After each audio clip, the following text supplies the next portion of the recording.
Hello everyone, blogs with आशा में आपका स्वागत है। तो मैं आ चुकी हूँ फिर से आपके लिए एक और नया ब्लॉग लेकर।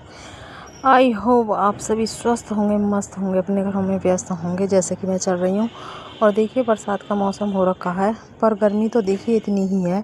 बस थोड़ी सी बाहर तो ठंडक का माहौल रहता है और किचन में जाते ही बहुत ज़्यादा गर्मी लगने लगी है। तो मैंने सोचा चलिए पहले फटाफट से किचन का काम निपटा दिया जाए।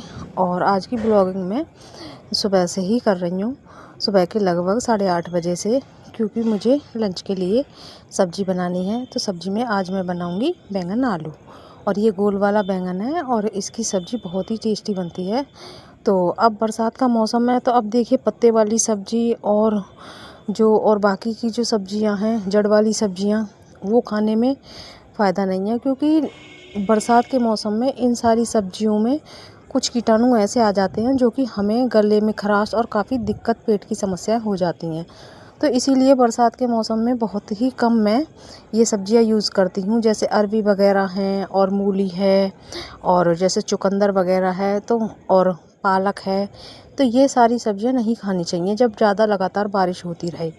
और जब सूखा मौसम होता है तभी ये सब्ज़ियाँ मैं लेकर आती हूँ अपने घर में। इन चीज़ों का काफ़ी ध्यान भी रखती हूँ। फटाफट से मैंने घर का काम निपटा लिया था, और देखिए कपड़े तो बारिश में सूख नहीं रही, फिर भी मैंने थोड़े से धो दिए थे, तो नहा धोकर हो गई थी मैं रेडी। और देखिए फटाफट से जल्दी काम ख़त्म करने का एक फ़ायदा यह होता है कि हमारे जो बाकी के जो काम हैं, जिन कामों के लिए हमें टाइम लगता है, वो उन कामों के लिए हम अच्छे से टाइम निकाल पाते हैं। तो देखिए आज मैं करूँगी सिलाई सूट की। तो ये अस्तर वाला सूट है और काफ़ी सुंदर फैब्रिक है इसका, और बहुत ही प्यारा लग रहा था। तो मुझे काफ़ी दिनों से मैं लेकर आई थी इस अस्तर को, और सूट भी लेकर आई थी। तो मेरी तबीयत काफ़ी ख़राब हो गई थी, तो इसी बीच में नहीं सिल पाई। तो अब मैंने सोचा अब मैं धीरे धीरे सही भी हो गई हूँ और मेरे पास काफ़ी टाइम भी बच रहा है। तो चलिए इसका फ़ायदा उठाया जाए, क्योंकि टाइम को हमें बड़े अच्छे से यूज़ करना आना चाहिए। क्योंकि देखिए वक्त रेत की तरह ऐसे फिसलता है हाथ से कि हमें पता ही नहीं लगता है। और हम कभी सोचते हैं कि आज नहीं करेंगे, कल करेंगे, कल के ऊपर फिर कल कभी आता ही नहीं है, कभी नहीं आया किसी का आज तक का कल, और ना ही आने वाला है। और देखिए जब तक हम किसी काम को तुरंत ही करने की नहीं सोचेंगे, और जब सोचेंगे तभी न करना चाहिए वही काम। और देखिए टाइम अपने आप निकल आता है जब हम कोशिश करते हैं किसी काम के लिए। तो देखिए जब हम किसी काम के लिए कोशिश करते हैं तो एक तो टाइम निकलता है, और दूसरी बात हमारा माइंड एकदम से सेट रहता है, और हमें काफ़ी चीज़ें समझने की ये क्षमता हमारी बढ़ती है। क्योंकि देखिए किसी चीज़ को समझना बहुत ज़रूरी है, क्योंकि वक्त तो देखिए अपने हिसाब से चल रहा है, वो वक्त कभी किसी के लिए नहीं रुकता है, और रुकते तो सिर्फ इंसान हैं। क्योंकि देखिए वक्त अपनी गति से चलता रहेगा, और जिस इंसान ने उस गति को समझ लिया, उसका अच्छे से यूज़ कर लिया, उसकी वैल्यू कर ली, तो ये समझ लीजिए उसकी थोड़ी सी लाइफ आसान हो जाती है। और देखिए होना अपनी तरफ से हमें पूरी कोशिश करनी चाहिए, जो भी हमें काम करना है या फिर सीखना है, चाहे हम उस काम में ज़ीरो ही क्यों ना हो। क्योंकि देखिए हर काम की शुरुआत ज़ीरो से ही होती है, और जब तक ज़ीरो से शुरुआत नहीं करेंगे तो हम हीरो बनेंगे कैसे।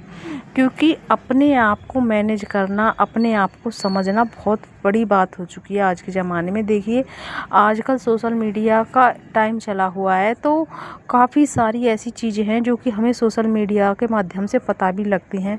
देखिए जिन चीज़ों के बारे में हमें जानकारी भी नहीं थी, अब वह चीज़ हमें सोशल मीडिया से मिल जाती हैं सुनने को, देखने को, और काफ़ी अच्छी तरीके से हम सीख भी सकते हैं अगर हम कोशिश करें तो। तो देखिए मैं अपना ही लेकर बताती हूँ, आपको अपनी ही बताती हूँ। क्योंकि देखिए जब पहले मुझे कुछ भी नहीं पता था, पहले मैं ऐसी ही थी, कुछ भी नहीं पता था सोशल मीडिया के बारे में, ना ही मुझे कोई इंटरेस्ट था। तो देखिए धीरे धीरे सीखने की चाह मेरे अंदर शुरू से ही थी। तो धीरे धीरे जैसे मेरा रुझान बढ़ा सीखने के लिए, कुछ चीज़ें जैसे मुझसे नहीं आ रही थी, तो मैंने जैसे न फ़ोन को खोला, काफ़ी सारी ऐसी वीडियोस हैं जिसे हम सीख सकते हैं उनसे। और देखिए मैं ब्लॉगिंग करती हूँ, 1 साल से कर रही हूँ, और उसके पहले मुझे अपने चैनल का नाम तक लेना नहीं आता था, और आज मैं बड़े अच्छे से नाम ले लेती हूँ अपने चैनल का, और काफ़ी सारी चीज़ें कर लेती हूँ फ़ोन में, जो कि मैंने फ़ोन से ही सीखा है। ना कि कोई इसकी कोई ना तो कोर्स होता है, ना ही कोई आपको बताएगा इन चीज़ों को। आप खुद पे खुद सीख जाते हैं अगर आपके अंदर सीखने की चाह है तो। इसीलिए मैंने देखिए 1 साल में काफ़ी कुछ सीखा है, और अपने आप में काफ़ी सारी चीज़ें चेंजिंग आई है मेरे अंदर, और सोच और समझ काफ़ी बड़ी है। तो देखिए इन चीज़ों का फ़ायदा तो मिलता ही है, और दूसरी बात, मुझे अपने टाइम को अच्छे से मैनेज करना भी आ गया है। क्योंकि देखिए हम पूरे दिन फ़ोन चलाते थे, जब कोई इंटरेस्ट नहीं था तो न फ़ोन ही चलाना था फिर तो पूरे दिन। और देखिए फिर मैंने 1 साल से ब्लॉगिंग स्टार्टिंग की, फिर उसमें देखिए काफ़ी सारी हम चीज़ें सोचते हैं कि हाँ किस तरीके से क्या करें, क्या बनाएं, और कैसे वीडियो एडिट करनी है, कैसे हमें न डालनी है। तो ये चीज़ मैंने फ़ोन से ही सीखी है। तो देखिए सीखना बहुत ज़रूरी है, और सीखने की ना तो कोई उम्र होती है इंसान की, और ना ही कोई ऐसा होता है कि हाँ हमसे कोई कहेगा हम तभी सीखेंगे।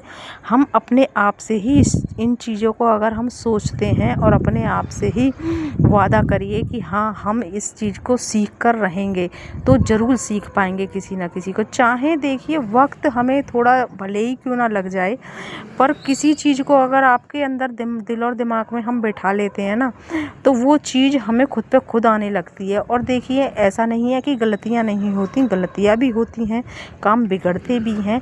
तो गलतियाँ होने का मतलब और काम बिगड़ने का मतलब ये नहीं है कि हाँ हम उस काम को करना छोड़ दें या फिर हार मान जाएं। और देखिए काफ़ी सारे ऐसे लोग होते हैं हमारे आसपास जो कि आपको डीमोटिवेट करेंगे, और देखिए सोशल मीडिया पर भी काफ़ी सारे ऐसे लोग मिल जाएंगे जो कि आपको डीमोटिवेट करेंगे। तो डीमोटिवेट नहीं होना है, क्योंकि जब तक आप अपने माइंड को सेट नहीं करोगे, आपको हर कोई किसी भी दिशा में लेके जा सकता है। अगर आप अपने आप को मैनेज करना सीख गए तो समझ लीजिए कि आप किसी के कहने से नहीं रुकने वाले हैं। देखिए इनकम हो ना हो ये एक अलग बात है, पर मैं अपने काम सारे कर ही लेती हूँ, ये भी इनकम होना ही समझ लीजिए। क्योंकि मुझे कभी भी सिलाई नहीं आती थी, और अब मैं अच्छे से परफेक्टली सिल लेती हूँ। तो देखिए आपको थोड़ी भी मेरी वीडियो पसंद आई हो तो मेरे चैनल को सब्सक्राइब करें और लाइक करें। एक बात कहना चाहूँगी आप सभी से वीडियो के माध्यम से, प्लीज़ चैनल को सब्सक्राइब करके अनसब्सक्राइब ना करें। हो सके तो अपना एक प्यारा सा कमेंट ज़रूर लिख भेजें। चलिए मिलते हैं अगले व्लॉग में, और कोशिश करती हूँ मैं आपको और अच्छी वीडियो दिखाने की। तो चलिए मिलते हैं, बाय बाय।